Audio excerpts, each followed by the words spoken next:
നമസ്കാരം.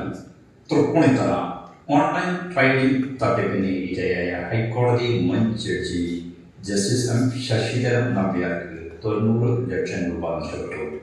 Online trading പഠിപ്പിക്കാൻ Aditya Birla equality learning എന്ന വാട്സ്ആപ്പ് ഗ്രൂപ്പിൽ അംഗമായതോടെയാണ് തട്ടിപ്പ് നടത്തിയത്. ഗ്രൂപ്പിന്റെ അഡ്മിനർമാരായ ഐന ജോസഫ്, ഫഷ സിംഗ് എന്നിവരെ 1-2 പ്രതികളാക്കിയാണ് പോലീസ് കേസ് രജിസ്റ്റർ ചെയ്തിരിക്കുന്നത്. നിക്ഷേപത്തിന് 850% ലാഭം വാഗ്ദാനം ചെയ്താണ് പ്രതികൾ ഗ്രൂപ്പ് അംഗങ്ങളെ ട്രേഡിങ്ങിന് പ്രേരിപ്പിച്ചിരുന്നത്. പ്രതികളെ കണ്ടെത്താൻ പോലീസിന് കഴിഞ്ഞിട്ടില്ല. ഐന, വർഷ എന്നീ പേരുകൾ പ്രതികളുടെ യഥാർത്ഥ പേരാണെന്നും ഉറപ്പിച്ചിട്ടില്ല. ലാഭകരമായ ട്രേഡിംഗ് ബിസിനസ്സുകളെ കുറിച്ച് വിവരങ്ങളും ക്ലാസുകളും ഗ്രൂപ്പിൽ പോസ്റ്റ് ചെയ്ത ശേഷം നിക്ഷേപം നടത്താനുള്ള ലിങ്കുകൾ അംഗങ്ങൾക്ക് അയച്ചു കൊടുക്കുന്നതായിരുന്നു ഇവരുടെ രീതി.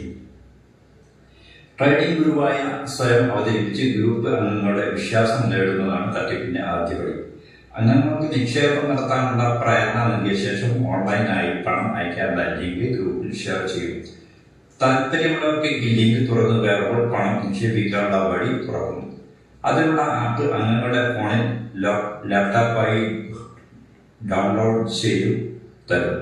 പ്രതികൾ ഉദ്ദേശിക്കുന്ന രീതിയിൽ അംഗങ്ങൾ പണം നിക്ഷേപിക്കുന്ന മാസങ്ങൾ കഴിഞ്ഞിട്ടും വാഗ്ദാനം ചെയ്ത തുക ലഭിക്കാതിരിക്കുമ്പോഴാണ് പലരും തട്ടിപ്പ് തിരിച്ചറിയുന്നത്. ജസ്റ്റിസ് ശശിധരൻ നമ്പ്യാർക്ക് ബാങ്ക് അക്കൗണ്ടുകളിൽ നിന്നായി എടുത്ത പണം കഴിഞ്ഞ ഡിസംബറിലാണ് നിക്ഷേപിച്ചത്.